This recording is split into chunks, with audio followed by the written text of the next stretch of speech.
So for over 20 years, Duncan Toombs has been one of Australia's most in-demand musicians. He's played with Casey Chambers, he's played with Becky Cole, Lee Koenig, and Troy Cassar-Daley. If I were to list everyone Duncan has played with, I would take about 15 minutes, so I'm not going to do that. But Duncan is now releasing his own music, and we're going to talk about it. Hello, Duncan. G'day, Sophie. How you doing? I'm Thanks for very having well. me. I've seen you play so many times in other people's bands. I've actually lost count. I've got like the number of years, the number of bands. It's amazing who you have played with. And most recently at the Tamworth Country Music Festival, you were in the 50th anniversary concert band. I think you were in the Golden Guitars band the night before, which was a really in-demand schedule. When did you decide to start releasing music under your own name? Um, well, I did. I don't think it was a decision. Just sort of, okay, we're doing this. Well, COVID. To be honest, COVID slowed me down. It got me off the hamster wheel, where I spent my whole life, supporting and helping other people with their music. Once COVID hit, it slowed me down, got me off the hamster wheel, and I just turned to myself and I was like, okay, what have I got? What am I doing? So just had more time to work on myself and got me health. But I got my health in track. I started writing more songs, finishing old songs, and got together with mates and we recorded 11 tracks, and here we are. I was just gonna stick my head out a bit and not be the background guy maybe so much. Yeah. Because yes, COVID would have taken you out of playing live, obviously, but you're still very busy with your other work with the Filmery, which we'll get to. So I imagine you didn't have as much free time as some other musicians might have had, but still, obviously, you found time to write. Yeah, well, even Filmery slowed down because a lot of the work was music videos for artists. Yeah, so even that slowed down. So yeah, I really got a chance to just take a breath and analyze, where I'm at and what I'm doing, and yeah, just focus on myself a little. And actually, as we're talking about the Filmery, because I have my run of questions and I'd left that till later, but we're talking about it. So because I wanted to mention that for people who are discovering you for the first time, they may not know that you actually have 7 golden guitars for making music videos, which is extraordinary. And there are so many videos that you and the Filmery make every year. So I guess that's the major part of your day to day. Yeah, Filmery. Filming it took over my life for a long time, Right. and I've been lucky for it to do that. I remember back when I was just a gun for hire guitar player. I was near the end of playing with Adam Brand. I spent 5 years on the road with Adam Brand, which is awesome. He's such a great entertainer, top bloke. But towards the end of that, I was because my family was young then. I was just looking for something of my own that I could sink my teeth into, because I was just at the whim of every artist, which was great. I loved it, but I just couldn't really. I had no solid pathway of my own, and I couldn't structure anything. So I took to video making, and I loved it. And here we are. I don't know. That was back in 2004, 2005. Yeah, when I first started mucking around with editing. Yeah, we did win a whole heap of golden guitars. I got to build a little team, which I love. So many amazing memories with so many beautiful people here at the Filmery. It's been a journey. We won seven golden guitars in a row, which set a record for the golden guitars, the most in sequence and in the one category. So that was an achievement, and haven't won one since. Well, and I actually wonder if it's because, I mean, there are now artists who are making videos. Like Jay Seeney is an artist, he's also making videos. Fanny Lumsden is an artist who's also making videos, and they've both won golden guitars. So in a way, I wonder whether you actually did yourself out of some golden guitars by providing such a stellar example of a musician who can then make videos. Yeah, well, I suppose I've kind of switched with Jay. Back in the day, we used to do music videos for Jay. Done a few of them, I think, at least 2 or 3. And now he's flying. He's producing some great work, and now I'm getting back. I'm trying to lean my life back into some more music for myself, get into my music a bit more, which never really left me. But yeah, I'm really keen to just play more, and now COVID, I started singing more too. So I got me a chance to work and practice on my singing and songwriting. And so, yeah, I'm just keen to just throw myself into more music these days. Well, since you mentioned the singing, so I saw you play recently in Sydney with Lynn Botel, and it was you and Liam Kennedy Clark in her band, and you each played a short set before Lynn played the main set. So I'd never seen you perform your own songs before because, as discussed, this is you playing under your own name for the first time. And the very first thing that popped into my head was, why has he been hiding that voice all these years? So Duncan, why have you been hiding that voice? It's definitely a lead singer's voice.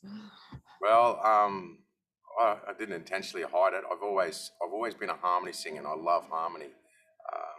Yeah, I mean, I've been playing with Lynn since we were teenagers, and yeah, I just we used to do in Lynn Botel and Southern Steel, which is our old band. We used to do all this harmony song, and Mick and Joel, and even my younger brother Andy, who was in the band also, we all sing and stack these harmonies on top of each other, and it was since then it's like, yeah, I've always been a harmony singer, and just lately I've started just with doing gigs. I've started doing some solo stuff and coming out the front more, and yeah, all of a sudden it's actually a different way of singing, you know. Like when you do harmonies, you sing very you try not to stand out from the singer. You try and blend in, find a blend. You don't want to get too close to the mic because all the frequency, it's like it's really thick. Your voice is really thick, and that'll take over from the singer. So you try and find like you EQ yourself around the mic to find a blend to make it all as a team sound amazing. You know, sound the best it can be. But with singing lead vocals, yeah, you don't even worry about that. You just dominate and just sing the way you just put your energy into it and your emotion into it, and so it's a different style of singing. So I've definitely something I've had to learn over the last couple of years. Did it feel a little scary at first? Like, oh, hang on, suddenly I'm out here, and yes, as you said, a different way of singing, almost like you have to make a decision to be out the front and leave that harmonizing version of yourself behind. Yeah, it is. I do, and I still find it a bit scary sticking my head out the front. But with each time I do it, I get a bit more confident, which is cool. Yeah, I'm loving it now. And I found watching you perform live, it seemed like you had a real affinity for the song, like not just, oh, I'm singing this song, because I think you did one cover song in that set and as well. And so, but it felt like it was your song. And for a while, I did think it was your song until you mentioned whose song it was. So I'm wondering if that skill of bringing those songs to the audience is something that you learnt, not just by being in bands with other people, but by observing how those singers you were working with did it. I'm not sure how to answer that, but no matter what I do, it's good. Everything goes through my heart. I'm an emotional. I'm an emotional man. I react emotionally to most things before using my brain, and I think that's sometimes that's not good, but for most things that I do in my life, it's actually it's always helped me. Everything goes through my heart before it comes out my mouth. And even with video, a lot of people, I suppose, Filmery really got a name for getting to the heart of someone's song, and designing and creating these film clips that seem to really marry with the music. And that's part and parcel of being emotional, I suppose. I don't know.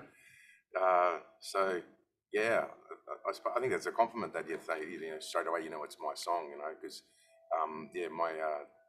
all my songs are about my family and myself to date. So they're full of emotion.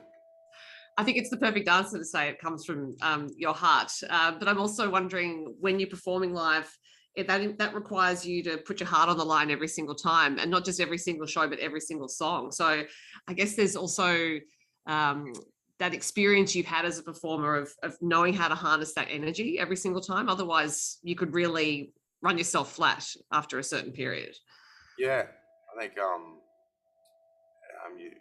you want to if you want to sing and you want to be a singer-songwriter and you want to sing your songs to people, you got to have a sense of you got to be vulnerable. You got to let some of yourself go. You can't put a wall in front of people and expect them to react. Yeah. It's just not going to work. So I remember when we were tracking the songs, a friend of mine, Loz Benson, who actually did a duet with me on my album, which hopefully comes out sometime next year. She mentioned she was quite taken back how vulnerable all these songs are and how truthful they are and how close to the heart they are. So yeah, it's just the way it is with me. Now, the first single from that album is Run, which is, as we're talking, it's about to be released, but by the time this interview comes out, it will have been released. What is the background story to that song? Run's basically about all the feels and emotions of when I fell in love with my wife, Amanda, and the journey we set off in life. We've now got two kids who are 17 and 15, and what a journey it's been. And I feel like life goes by so quick. It seems if you stop for a second and look around, everything's you got to catch up with everything. So I don't know, you got to this. I've said it a few times now, and it seems to be a bit of a catchphrase with my interviews. But if I actually genuinely think if you're lucky enough to find someone you love, find your soulmate in this life, or even if you just find something you love, you just got to grab on tight and just run. Nice to walk sometimes and just all the roses, but just run, just get in there and live life, play, like real play, yeah. And given the age of your children, what do they think about what you do for work? Children are grounding, aren't they? They're good for you. I think you do learn more from your children than you'll ever learn from anything else about yourself and life. But yeah, no, they're grounding. They play everything down, my boys. Yeah, whatever, Dad. Yeah, whatever. I was thinking they're at that age and they'd be like, oh God, musician. And then of course in about 10 years time, they'll think it's great. But they're very supportive actually. But they like it. They have their little digs just down, and I don't mind that. I deserve that. So how do they feel, I guess, about this first song being about their mum and dad? Because now that song's about to be out in the world and their friends might hear it on the radio, and it's a song that dad wrote about mum. I actually haven't had that chat with them, but they did like the video I put up last night of on Instagram, so hopefully they like it. They're in it, so I was thinking, I hope they're not too embarrassed for seeing themselves, but getting back to that whole vulnerability, I think you got to show a bit of yourself and a bit of you got to do it, and I'm happy to do it. So you mentioned that these songs have been recorded in the past pandemic period, basically written and recorded, and going into the studio to choose musicians to record these songs. How on earth would you choose, given that you know so many people? And were you worried about hurting anyone's feelings if you didn't choose? Yeah, I think we all worry at some level about who do I choose? Who am I going to upset? But I tried not to do that. I just tried to pick people that were available and people I really looked up to and admired, and they were friends also. I really wanted, when I recorded my tunes, I wanted it to feel, I just wanted to feel like I was around my family, and supported. So I chose brilliant, people at the top of their game, obviously. Yeah. If you've seen any of the behind the scenes stuff, but they're also my dear friends. Yeah. I had a question that's completely gone out of my head, which does happen from time to time, Duncan, and now I've remembered what it is, which is, how dare you put the album out next year? Because when you were playing those songs, I swore you said something about an album this year, and I was thinking, oh, good, we don't have to wait too long. But now it's next year, so you're going to obviously release a few singles and then put out the album. Well, I went and signed a record deal with my good long-time friend, Graham Thompson. I met Graham when I first started playing for Adam Brand back in 2002. And so we've signed with Compass Brothers, Universal, and it's been awesome because Graham's he's been around for a while like me, and he's a top bloke. He's just a genuine top bloke, and I've been around for a while. I'm a piece of old furniture sometimes, I feel, but I had no idea how much stuff you got to do when you want to be an artist. There's so many boxes to tick and so many things, and it's, to be honest, it's been a little bit overwhelming, but Mhm. Graham just calms me down and soothes me out and helps. And it's been awesome. And he's really excited too, so which is great. So I'm looking forward to working with Graham and Compass Brothers and going forward. So yeah, I'm stoked. Well, it sounds like it was Graham's decision to delay the album. So Oh, again, yeah, sorry, and that's what I was getting to. Yeah, it's Graham's decision, doing a single at a time, and the album coming out sometime next year. well, okay, we'll just have to wait a bit longer.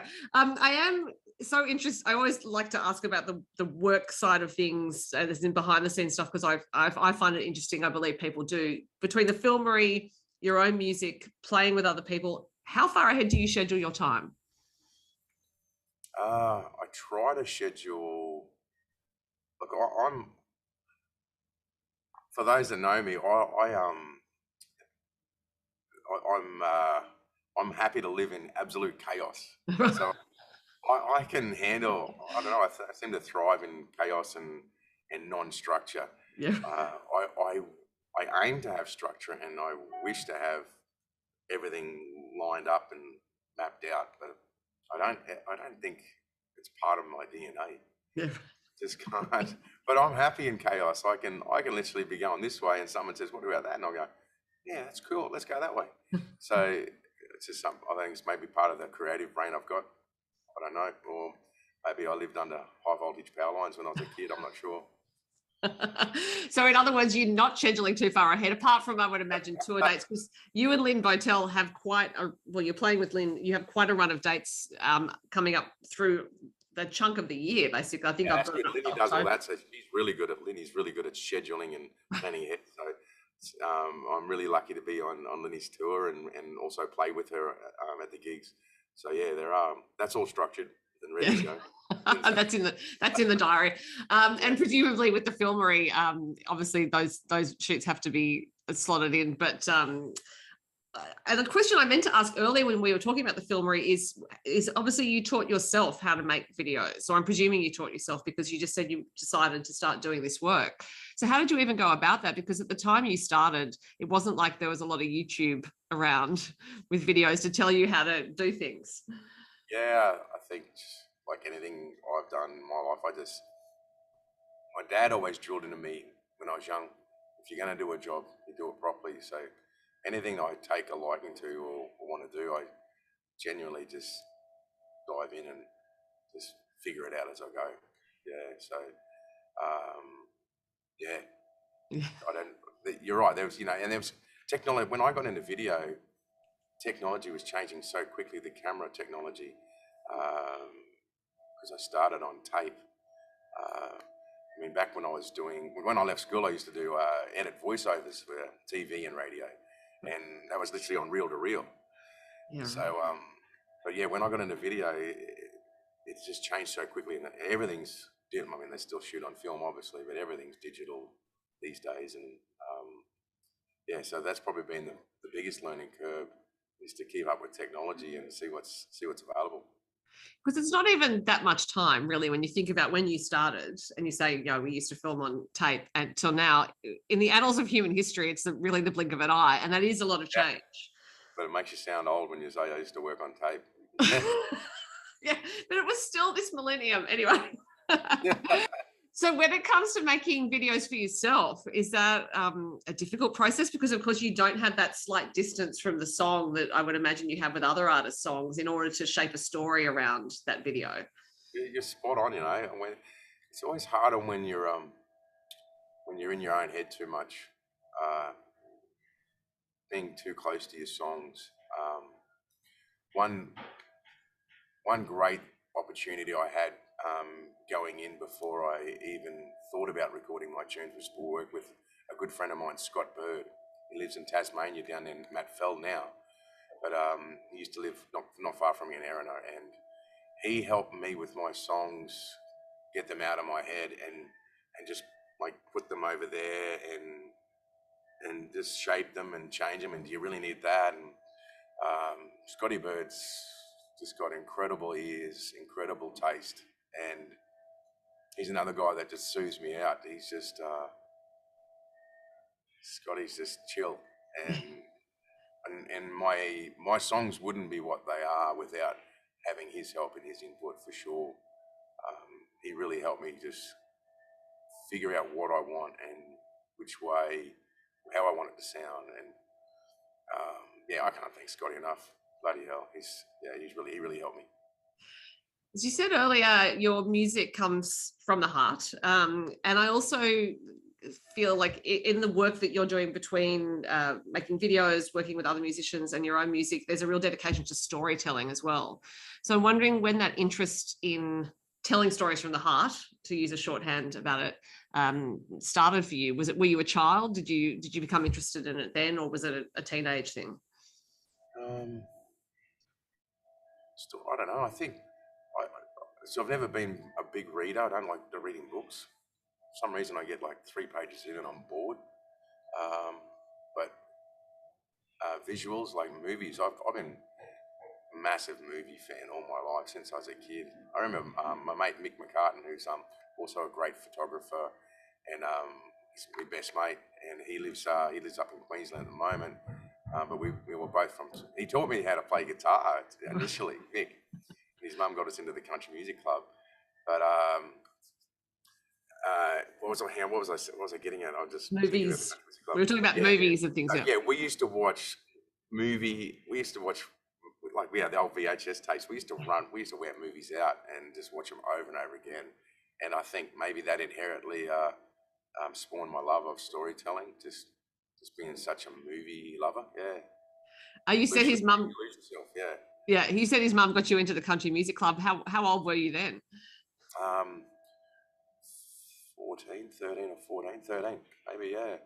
Yeah, Mick taught me how to play. My first song ever on guitar was Bad Moon Rising, Creedence Clearwater Revival. Mick taught me how to play that, and I was hooked. Bang. It's like, wow, what is this? And then he now plays drums for The Flood and Troy Cassar-Daley and lots of other people. But he was in Southern Steel, Lynn Botel and Southern Steel as we grew up. But yeah, we went to preschool together. Mick's been in my life forever. He's my best mate, and I love him. And when you joined that country music club, did you actually like country music at the time, or was that responsible for turning your head in that direction? I don't think I knew. I mean, at that time, yeah, I'm not sure. I grew up in the 80s, so I loved like 80s music, rock, and that sort of stuff. So I don't think I was like I was a country music fan because I also grew up listening to Kenny Rogers, and I loved Kenny Rogers. Right. So yeah, but I wasn't sure. Like, but as soon as that guitar hit my hand, and I went to those, we joined the country music club and started playing with Mick and all the other guys in Toowoomba. Became like a little family, and yeah, I was just a country music diehard from then on. Yeah. Well, I think Mick and his mother, without knowing it at the time, by setting you on that path, gave a great gift to the rest of Australia and Australian music, because Duncan, your influence in Australian music, I think, is probably impossible to quantify, but just how many acts you've been involved in. And now with your music, such an incredible contribution. This is a wonderful song, Run, the new single. I can't wait for that album to come out next year. Now I've got to wait for it, but I'll look forward to the singles in the meantime. And it was wonderful to talk to you today. Oh, thank you, Sophie. Thanks for having me, and go and stream Run, everyone. Yeah, absolutely. You won't regret it. Thanks, Duncan. Thank you.